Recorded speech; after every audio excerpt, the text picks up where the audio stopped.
India में मेरे और आपके जैसे लाखों इन्वेस्टर हर महीने एसआईपी कर रहे हैं और इंडियन स्टॉक मार्केट में इन्वेस्ट कर रहे हैं। हो सकता है अगले कुछ सालों तक हमें कोई रिटर्न ना मिले और हमारा इन्वेस्टमेंट यूं ही पड़ा रह जाए। इसके अपोजिट हो सकता है ये बेस्ट अपॉर्चुनिटी हो अगले फ्यूचर ग्रोथ के लिए, अगले हायर रिटर्न्स के लिए। ऐसे दोनों ओपिनियंस हमें मार्केट में, बट सच क्या है? क्या इंडियन मार्केट में ऐसे ही इन्वेस्ट करना चालू रखना चाहिए या अब यूएस इन्वेस्टिंग की तरफ भी बढ़ना चाहिए, या और कोई सेफर एसेट हैं जिसमें अब हम इन्वेस्ट करना चाहिए? इस वीडियो के एंड तक आपको ऐसे सारे क्वेश्चंस का आंसर मिल जाएगा। इस वीडियो में हम कोई प्रेडिक्शन, पॉसिबिलिटीज, प्रोबेबिलिटीज की बातें नहीं करेंगे। हम ऐसे कुछ फैक्टर्स पे बात करेंगे जिन्हें आप खुद समझकर सेल्फ डिसीजन ले पाएंगे कि इन्वेस्ट हमें कहाँ करना चाहिए, कितना करना चाहिए, और क्या इंडिया में इन्वेस्ट करते रहना चाहिए, कंटिन्यू करना चाहिए, या अब कुछ और चेंजेस हमारे पोर्टफोलियो में रिक्वायर्ड है। सो इन्वेस्टिंग क्यों करना है आप ये सब जानते हैं, आपके अपने गोल्स हैं, हो सकता है रिटायरमेंट प्लान हो और वेल्थ क्रिएशन करके मस्त जीना चाहते हो, बट जो आपके एक्सपेक्टेड रिटर्न है अगर वही अचीव नहीं हुए तो।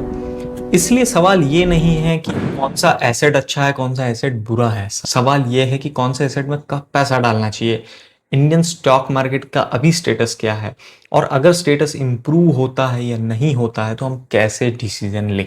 तो बिना देरी किए हम वन बाय वन फैक्टर्स को एनालिसिस करते हैं, उनको एक एक स्कोर देते जाते हैं, और on the basis off score हम फाइनली इस लेवल पर होंगे कि खुद डिसाइड कर सके कि हमें कितना, कब और कहाँ इन्वेस्ट करना चाहिए।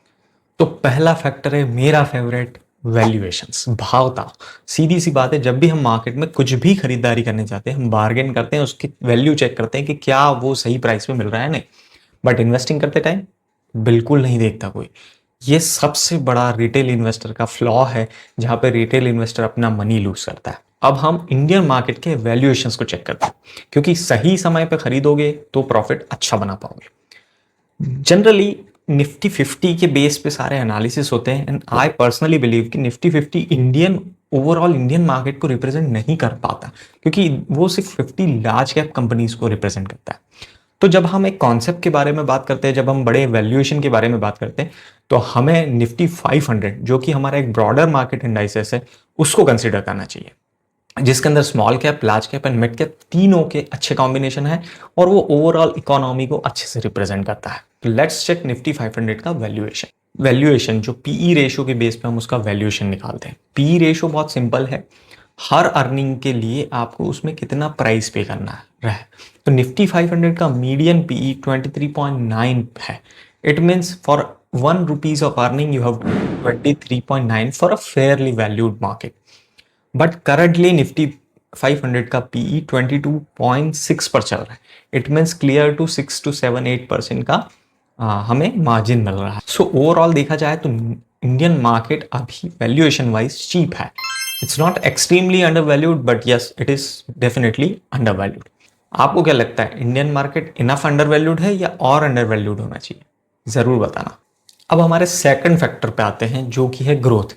ठीक है, हमने वैल्यू बाइंग तो कर ली, बट अगर उसमें प्राइस मोमेंटम नहीं है, ग्रोथ नहीं है, तो where we our investment will गो।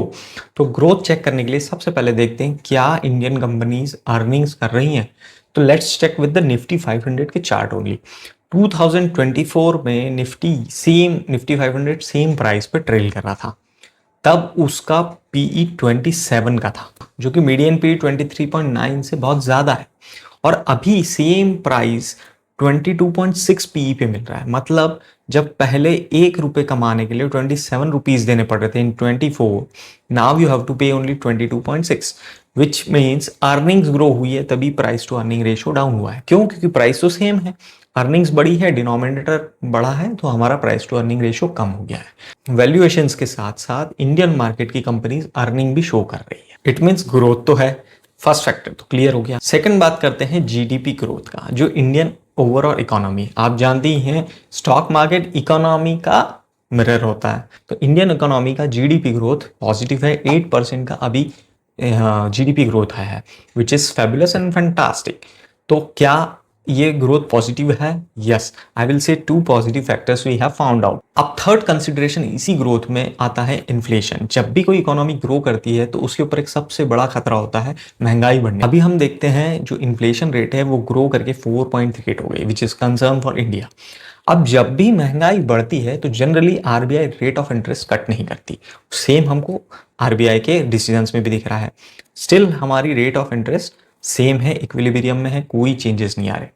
अगर इंटरेस्ट रेट कट होगा तो बैंक्स लोन सस्ते होंगे, लोन सस्ते होंगे तो लोगों के पास पैसा आएगा, they will expand more, expenditure power बढ़ेगी और जिससे हमारी इकोनॉमी ग्रोथ करेगी और अल्टीमेटली हमारी जो कंपनीज हैं वो प्रॉफिट बनाएगी। तो ग्रोथ के दो फैक्टर पॉजिटिव होने के बाद इन्फ्लेशन एक नेगेटिव फैक्टर आया है। थर्ड फैक्टर जो हमारा था इसी से जुड़ा हुआ, इंटरेस्ट रेट। जब भी इंटरेस्ट रेट कम होती है तो कंपनीज प्रॉफिट ग्रोथ करती है, और अभी इंटरेस्ट रेट स्टेगनेंट है या बढ़ भी नहीं रही है और कम भी नहीं हो रही है, तो मार्केट में एक अनसर्टेनिटी है जिसकी वजह से कोई ज़्यादा इन्वेस्ट नहीं कर रहा, और ये भी हमारे लिए ग्रोथ का एक नेगेटिव फैक्टर रहा। अब ग्रोथ के अगले पॉइंट्स की बात करते हैं, तो जो है गवर्नमेंट स्पेंडिंग। अगर गवर्नमेंट स्पेंडिंग होगी तो स्टॉक मार्केट बूम करेगा। लेकिन जो डेटा है वो क्या बोल रहा है? अगर हम 22-23 में जाए तो उसमें पिछले ईयर से 13% का बजट ग्रोथ किया था और जीडीपी का वो 16% का अलॉटमेंट था। बट अभी अगर हम 26-27 का बजट देखेंगे तो वो सिर्फ 7.7% से ग्रो किया है और जीडीपी का सिर्फ 10% है।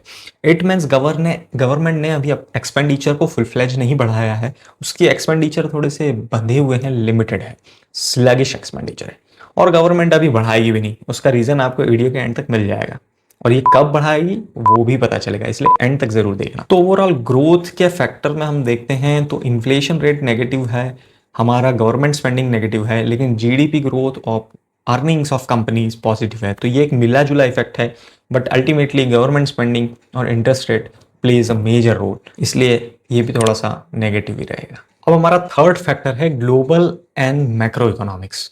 तो ग्लोबल अनसर्टेनिटी हर कंट्री को परेशान करती है और इंडिया उसका सबसे बड़ा एग्जाम्पल है। मैक्रो इकोनॉमिक्स देखें तो इंडिया नेट इंपोर्टर है हर चीज में।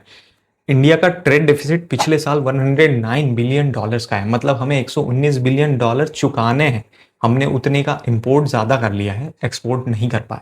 सेकंड पॉइंट, जब भी जियोपॉलिटिकल टेंशंस बढ़ते हैं तो क्रूड ऑयल की प्राइसेस बहुत ज्यादा बढ़ जाती है, और इंडिया जैसी कंट्री जो क्रूड ऑयल इंपोर्ट पे हाईली डिपेंडेंट है उसके ऊपर इसका सबसे ज्यादा फर्क पड़ता है। कुल मिला के ये दोनों फैक्टर्स इंडियन इकोनॉमी को बहुत ज़्यादा परेशान करके रखे हुए, क्योंकि हम ट्रेड डेफिसिट में जाते हैं, फॉरेक्स रिजर्व हमारा खाली होते जाता है और रूपी फॉल होता है।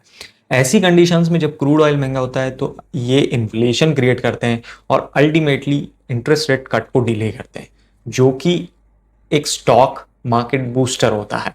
इसलिए अगेन स्टॉक मार्केट के लिए इस प्रकार की geopolitical tensions, crude oil prices का बढ़ना नेगेटिव साबित होता है। तो अब हमारा fourth and final point factor जो कि इंडियन स्टॉक मार्केट को नेगेटिवली इंपैक्ट कर रहा है वो है रूपी फॉल। यस, रूपीज का अदर करेंसीज के सामने फॉल फॉरेन इंस्टीट्यूशन को बहुत ही डीमोटिवेट कर रहा है। इवन जब स्टॉक मार्केट अंडर वैल्यूड है, बाकी सारे मार्केट ओवर वैल्यूड कैटेगरी में है, फिर भी एफआईआईज इंडिया से एग्जिट करते जा रहे हैं। पिछले करीबन 12 महीनों से एफआईआई सिर्फ सेलिंग कर रहे हैं, और आप इसका टोटल देखो, ये इतनी ज़्यादा सेलिंग है जिसका और इम्पैक्ट पड़ रहा है हमारे रूपी की स्ट्रेंथ पे। ओवरऑल हम नेट इंपोर्टर हैं, जब तक हमारा एक्सपोर्ट नहीं बढ़ेगा हमारा रूपी हमेशा फॉल करता रहेगा, स्पेशली इन डॉलर टर्म तो वो गिरेगा ही गिरेगा। इसलिए एफआईआईज के एग्जिट से हमारा इंडियन मार्केट बढ़ नहीं रहा है। हम और आपकी एसआईपी इंडियन मार्केट को ऊपर नहीं ले जा सकती। डीआईएस कितना भी बाय कर ले, इंडियन मनी इंडिया में ही रोटेट होती रहेगी, जो कि एक ग्रोथ को दिखाता नहीं है। जब तक फॉरेन मनी इंस्टीट्यूशन इन्वेस्ट नहीं करेंगे मार्केट में एक अच्छा उछाल नहीं आएगा, जो आप पिछले 2 साल से देख रहे हैं। एफआईआईज का सेलिंग डेटा और मार्केट का स्लैगिशनेस दोनों बहुत अच्छे से कोरिलेट कर रहे हैं। मेरा ये मानना है कि एफआईआईज तभी इंडिया में वापस लौटेंगे जब रूपी फॉल रुकेगा, या उनको एक टैक्सेशन में काफ़ी अच्छी छूट मिलेगी ताकि वो अपने देश कुछ रिटर्न तो लेके जा पाए। एफआईआईज की सबसे बड़ी प्रॉब्लम है, अगर वो इंडिया में 100 रुपये इन्वेस्ट करते हैं और अगर वो 10 रुपये इंटरेस्ट बना भी ले तो रिटर्न ले जाते वक्त रूपी फॉल के कारण उनके हाथ में कुछ नहीं बचता। So this factor is again against our stock market. तो ऐसे ओवरऑल 4 फैक्टर्स के बेस पे हमें सिर्फ एक फैक्टर ऐसा है जो पॉजिटिव नजर आ रहा है। अब बताइए, इन 3 नेगेटिव फैक्टर्स के होने के बावजूद क्या इंडियन मार्केट ग्रो करेगा? कमेंट्स में बताओ। अगर आप भी एक बहुत अच्छे डिसिप्लिन इन्वेस्टर हैं, बहुत मेहनत करके पैसा कमा के इन्वेस्ट करते जा रहे हैं, अपना फ्यूचर ग्रोथ प्लान या रिटायरमेंट प्लान सजा के बैठे हैं, लेकिन एक एक्सपेक्टेड रिटर्न के साथ बैठे होंगे और अगर ऐसे ही मैक्रो इकोनॉमिक्स चलते रहे और आप सिर्फ ब्लाइंडली इन्वेस्ट करते रहे तो क्वेश्चन कीजिए अपने आप से, क्या आप अपने गोल को अचीव कर पाएंगे? तो overall on the basis of scoring market कुछ खास अट्रैक्टिव नजर नहीं आ रहा, या उससे हम बहुत अच्छे रिटर्न एक्सपेक्ट नहीं कर सकते।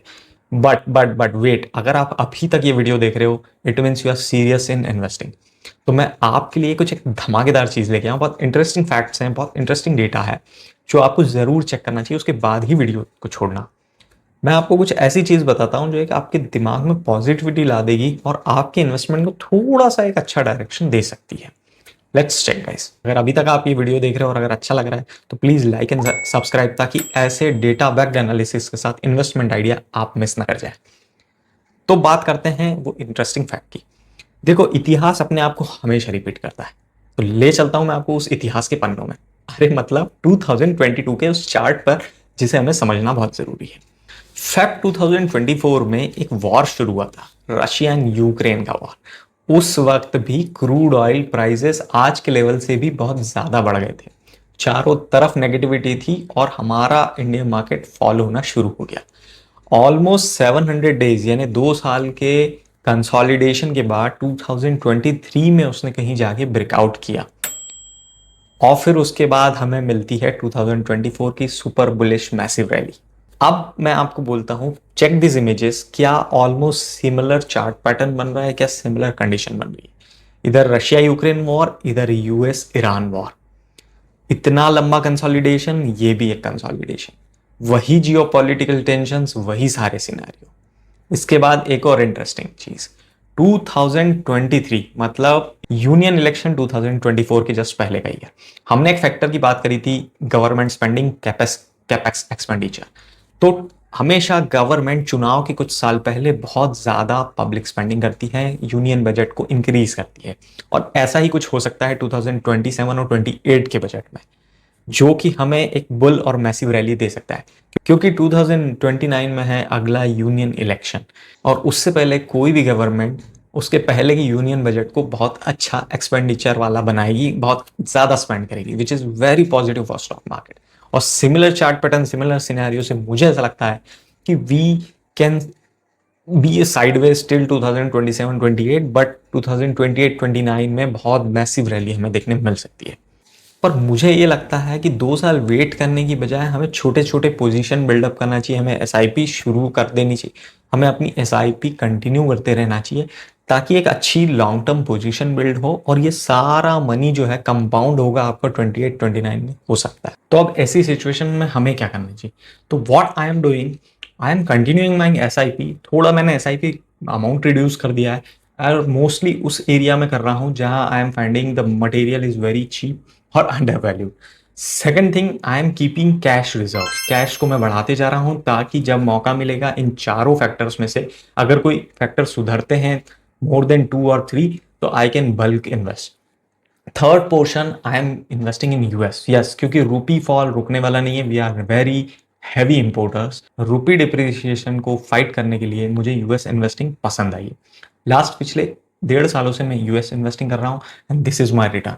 I am happy with that investment. तो ये 3 वे से मैं अपने पोर्टफोलियो को स्ट्रक्चराइज कर रहा हूं। अगर आपको यूएस इन्वेस्टिंग के बारे में जानना है कि मैं कैसे इन्वेस्ट कर रहा हूँ, क्या मेरे फ्यूचर प्लान्स हैं और कौन सी ईटीएफ्स और स्टॉक्स में मैं इन्वेस्ट करता हूँ, तो कमेंट करो गाइज। मैं अगला वीडियो मेरे पूरे यूएस इन्वेस्टिंग जर्नी का एक्सपीरियंस का आपके साथ शेयर करूंगा, ताकि आप भी रूपी डिप्रिसिएशन को थोड़ा सा फाइट कर सके।